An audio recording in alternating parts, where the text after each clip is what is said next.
couple of true stories that I'm going to share with you today about this topic called In the Groove. And that was not an accident. It was actually planned that way.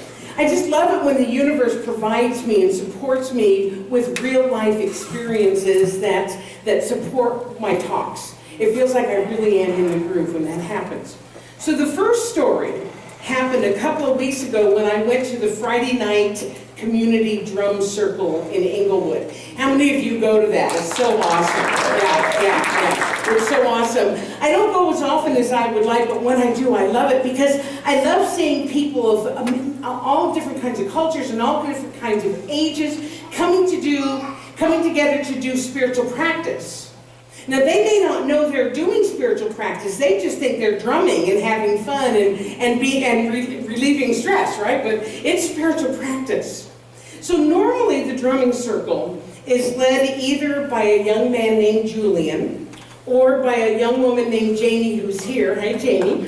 Or the circle's founder, Judy Atkinson, whom you all know. She's part of our community as well.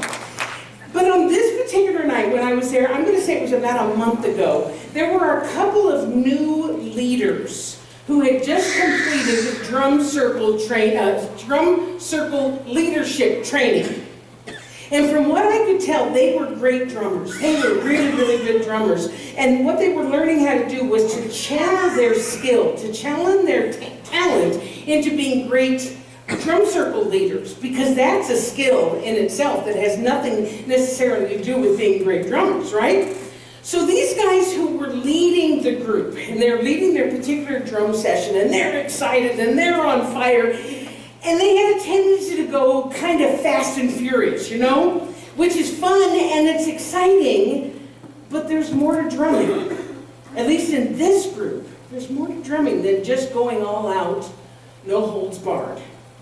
So Julian, who is one of the seasoned leaders, kept calling out a phrase, and he had a microphone, like I call it the Madonna mic, right? He's got the Madonna mic, and he's calling out a phrase that just blew me away.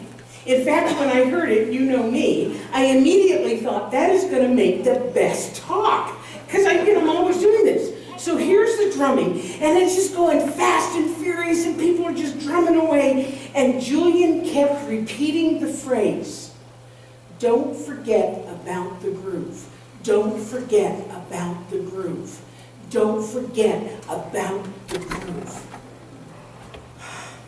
And what he meant, of course, is that there is this natural rhythm. There's this natural beat that underlies the drumming. And it can get lost in the busyness of a free-for-all session. Yeah? You know what I'm talking about, right? And since I'm always looking for spiritual lessons and things, what I heard was, don't forget about the spiritual groove, the spiritual beat, that life force energy that underlies everything. Don't forget that in the midst of the chaos of life, there is a flow that is undisturbed by anything. Remember that steady, that grounding support that is always there, even in the midst of whatever. So I tried to find an Ernest Holm's quote using the word groove. They don't exist, but I did find a good one here. Ernest Holmes is our founder, for anybody who's new to the teaching. The spirit of life is all around us. It flows through us. It permeates everything. It is the essence of all form and flows through every condition. In other words, the groove is always there. So because I'm a wordsmith, you all know that about me, I of course had to look up the word groove to find out what the dictionary has to say, and I came up with a lot of good definitions, but first I need my fan. So, this fan. So let's take a look at some of the definitions of the word groove. A long, narrow cut or indentation in the surface, of course. An established routine or habit. A situation suited to one's abilities or interests, a state in which you are able to do something well and easily, especially because you are doing it often. The spiral track cut into a phonograph record for the stylist to follow, that's the groove. In fact, I think that's where the music groove phrase came from. A rhythmic quality of music that is emotionally communicative and soulful. Well, we certainly heard that, didn't we? And the groove describing music moving at a steady beat. Okay. So it's the final definition of groove, that steady, constant beat that illustrates my point today. Because there is always something that is there and it is supporting us and it is sustaining us. No matter what may be happening in our lives that may knock us off center or disrupt our peace of mind or shake us to the core, there is that groove. So don't forget about the groove. Don't forget about the groove. And I realize that that's hard sometimes. I realize that remembering the truth in the midst of some of the things that happen in our lives, it's hard. And especially because life is so busy right now. Things are moving so fast right now. Think about if somebody from 100 years ago were just showing up, right? I mean, we've got computers, we've got internet, we've got phones, we've got television, we've got billboards, we've got satellite radio, we have traffic like crazy. And I'm not saying it's a bad thing, because you all know I like my technology, right? But what I'm saying is, if we get so caught up in the busyness of life, and we forget about that which sustains and supports us, we find that we don't have any support. We don't have those underpinnings. We have nothing real to stand on.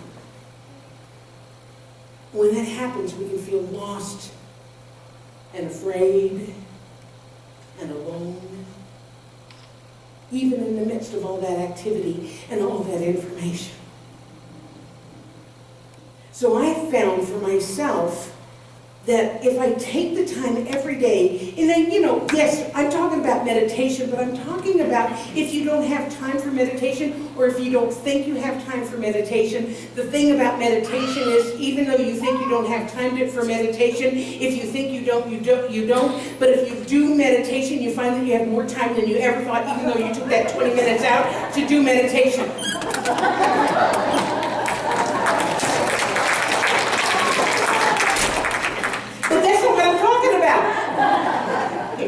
I'm talking about taking time every day to simply tap into the groove. Tap into the groove. Do it right now. Just close your eyes and take just a moment and find that groove.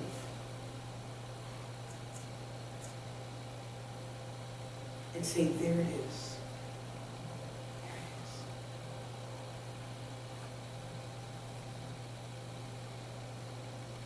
Ernest Holm said, as we come to surrender all littleness, all fear and doubt, that great river of life flowing from the mind of God will renew our vigor, remake our strength, ennoble our being, heal our bodies, and bring peace to our hearts. As our thoughts are cleared of all that is unlike that which created us, they become receptacles for the outpouring of all that is good, wonderful, and true. So if you still have your eyes closed, go ahead and open them. And it would be taking a deep breath.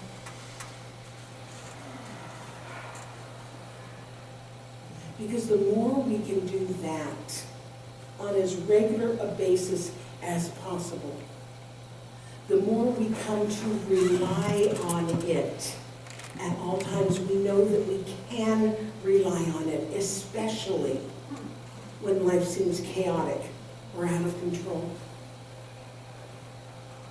And even better than that, we begin to see the groove, showing up in our lives as serendipity, as synchronicity, as those things that happen all around us.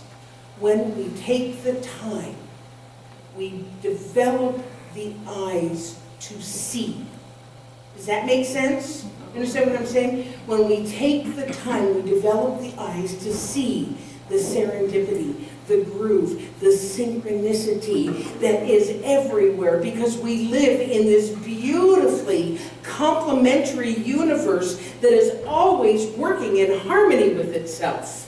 But when we're so busy and we're so frenetic, we don't have the eyes to see the synchronicity that is happening around us all the time.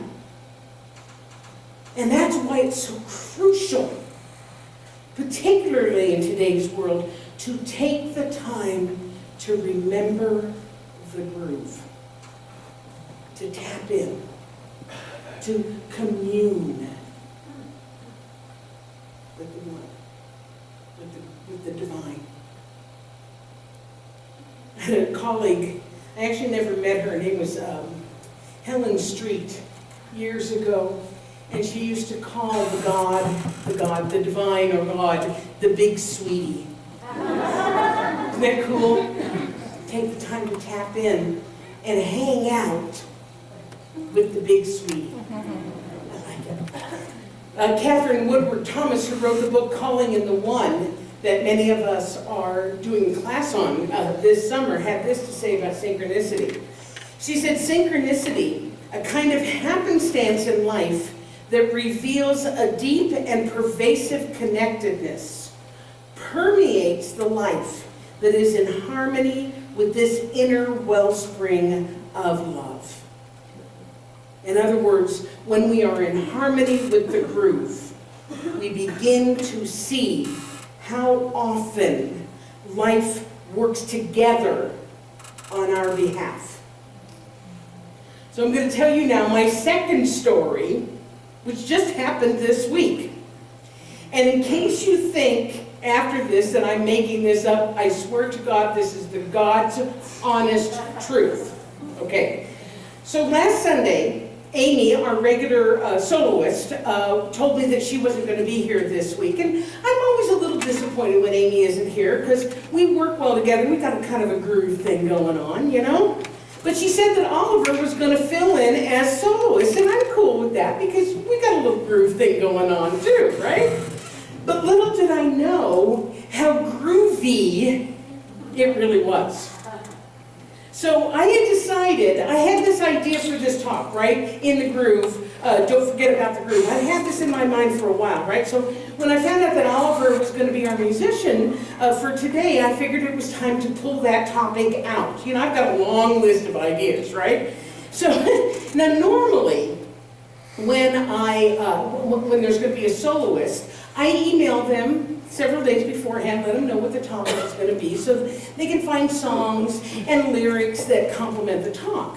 But I don't normally do this with instrumentalists because there's no lyrics, right? So it's not like I have to worry about that. But for some reason, do not ask me why, I emailed Oliver on Monday to let him know what it was that I was going to be talking about. And this is what I wrote to him. I have a really fun idea called Don't Forget About the Groove. It's about recognizing the groove, the life force energy, is always underneath everything. So even when life gets chaotic, when we remember the groove, it keeps us on beat. And then I went on to write, we can do something fun with that, although I don't know what it is yet. This is pretty typical for me, right?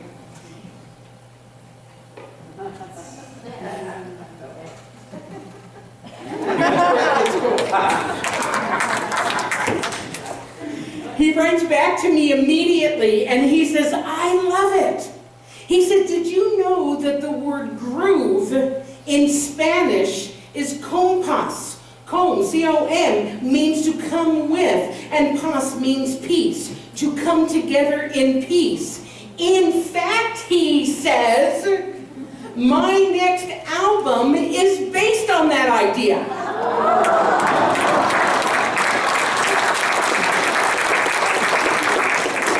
Now, I want you to think about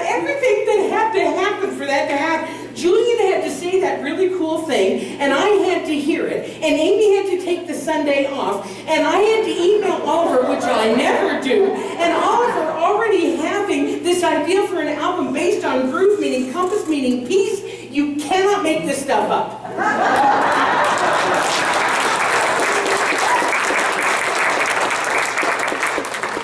But wait, there's more. So Oliver and I are like, wow, it's so cool, you know, we're writing back and forth to each other. The synchronicity, blah, blah, blah. And then he writes,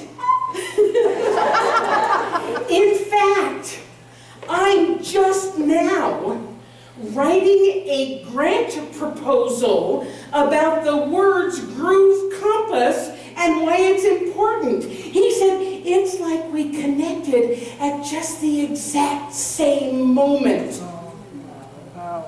in the groove.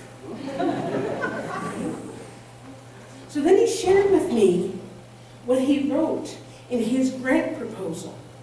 He said, it's an interesting way to describe an ensemble playing a groove together.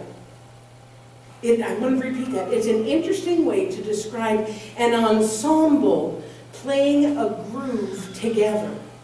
And it's also symbolic of my family coming to Canada from Chile in peace.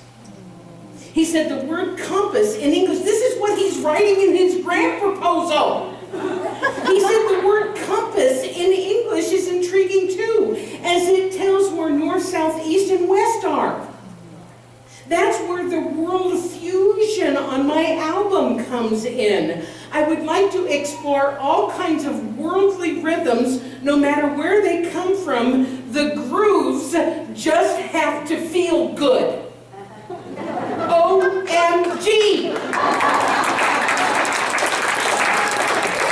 Oh, my groove!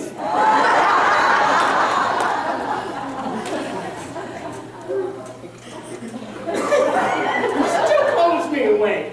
At the same time, he's working on his grant for his new album based on groove, and I'm writing to him remembering the groove. And is there any doubt that there is something greater at work in the universe? Something that contains the bigger picture? Now, I'm not talking about predestination here. There's not some guy up there with chess pieces going, oh, well, that'd be cool. Let's put these two little pieces together. That's not what's happening. What I'm saying is that there is a flow of life with a capital L, that is always present. And when we are open and receptive to it, it moves in us, it moves through us, it moves as us. And in doing so, it expresses itself. Does that make sense?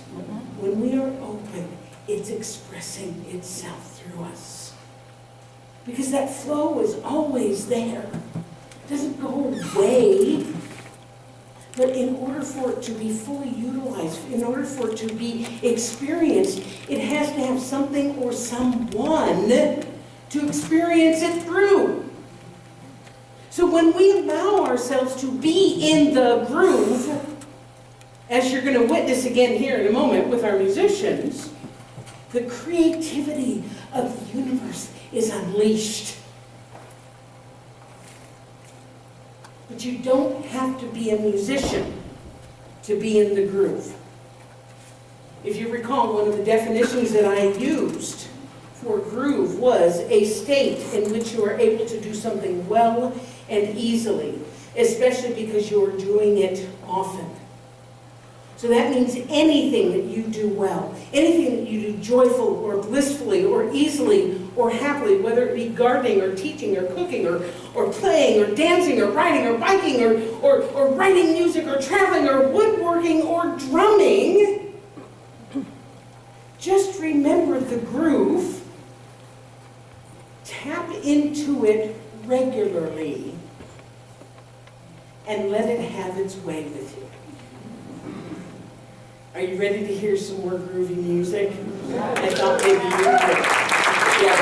Let's bring them up. Please welcome again Oliver and Dude and the other dude And the dude behind the curtain there. And there she is. So please welcome our band again.